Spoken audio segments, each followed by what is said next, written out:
Hello friends, आज की कहानी गल्लू सियार लालच में मरा। मल्लू और गल्लू सियार भाई भाई थे। मल्लू सीधा साधा और भोला था। वह बड़ा ही नेक दिल और दयावान था। दूसरी ओर गल्लू एक नंबर का धूर्त और चालबाज सियार था। वह किसी भी भोले भाले जानवर को अपनी चालाकी से बहलाकर उसका काम तमाम कर देता था। एक दिन गल्लू सियार जंगल में घूम रहा था कि उसे रास्ते में एक चादर मिली। जाड़े के दिन नज़दीक थे, इसीलिए उसने चादर को उठाकर रख लिया।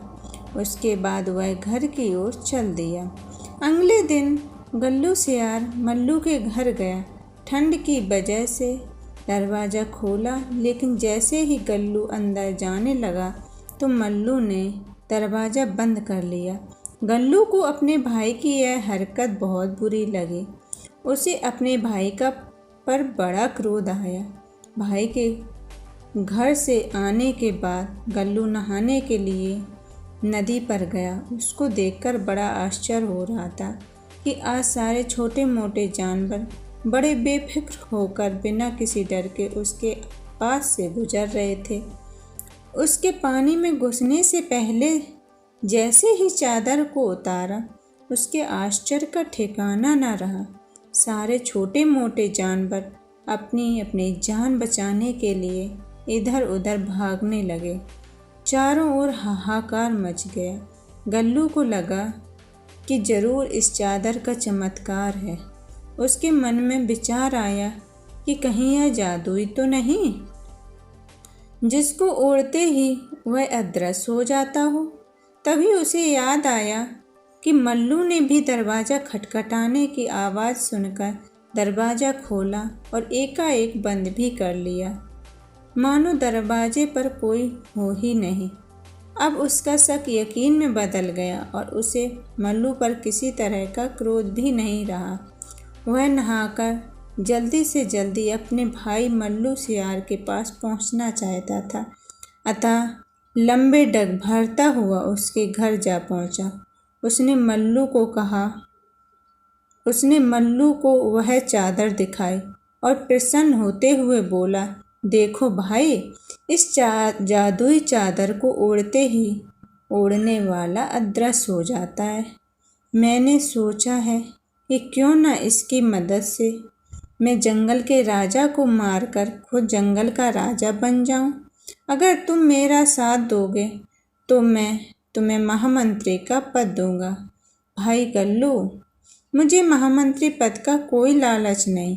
यदि तुम मुझे राजा भी बना दोगे तो भी मैं नहीं बनूंगा, क्योंकि अपने स्वामी से गद्दारी मैं नहीं कर सकता।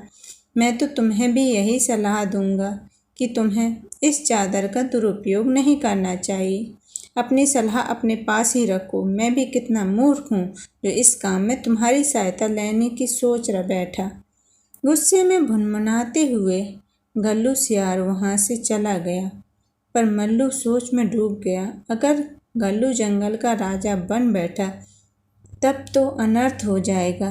एक सियार को जंगल का राजा बना देखकर पड़ोसी राजा हम पर आक्रमण कर देगा। शक्तिशाली राजा के अभाव में हम अवश्य ही हार जाएंगे और हमारी स्वतंत्रता खतरे में पड़ जाएगी। यह सोचकर मल्लू सियार उठा और उसने मन ही मन गल्लू की चाल को असफल बनाने की एक योजना बना डाली। रात के समय जब सब सो रहे थे, तब मल्लू अपने घर से निकला और चुपचाप खिड़की के रास्ते गल्लू के मकान में घुस गया। उसने देखा कि गल्लू की चादर उसके पास रखी हुई है। उसने बड़ी ही सावधानी से उसको उठाया और उसके स्थान पर वैसे ही एक अन्य चादर रख दी, जो कि बिल्कुल वैसी थी। इसके बाद वह अपने घर आ गया। सुबह उठकर नहा धोकर गल्लू सियार शेर को मारने के लिए चादर ओढ़कर प्रसन्नतापूर्वक उसकी गुफा की ओर चल पड़ा। आज उसके पांव धरती पर नहीं पड़ रहे थे। आखिर वह अपने को भावी राजा समझ रहा था। गुफा में पहुंचकर उसने देखा कि शेर अभी सो रहा था। गल्लू ने गर्व से उसको एक लात मारी और उसको जगाकर गालियां देने लगा। शेर चौंक कर उठ गया, वह भूखा तो था ही, ऊपर से गल्लू ने उसको क्रोध भी दिलाया था। सो उसने एक ही बार में गल्लू का काम तमाम कर दिया।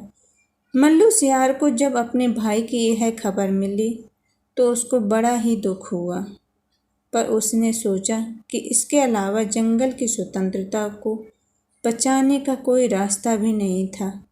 उसकी आंखों में आंसू आ गए, वह बड़ा दुखी हुआ। उसने उस जादुई चादर को जला डाला ताकि वह किसी और के हाथ में न पड़ जाए। मल्लू ने अपने भाई की जान देकर अपने राजा के प्राण बचाए थे और जंगल को भी। कहानी से हमें यह शिक्षा मिलती है कि हमें ज़िंदगी में कभी लालच नहीं करना चाहिए। आपने तो देखा ही कि किस तरह गल्लू सियार लालच में मरा। अगर आपको यह कहानी अच्छी लगे तो प्लीज़ लाइक करें, शेयर करें और सब्सक्राइब करें।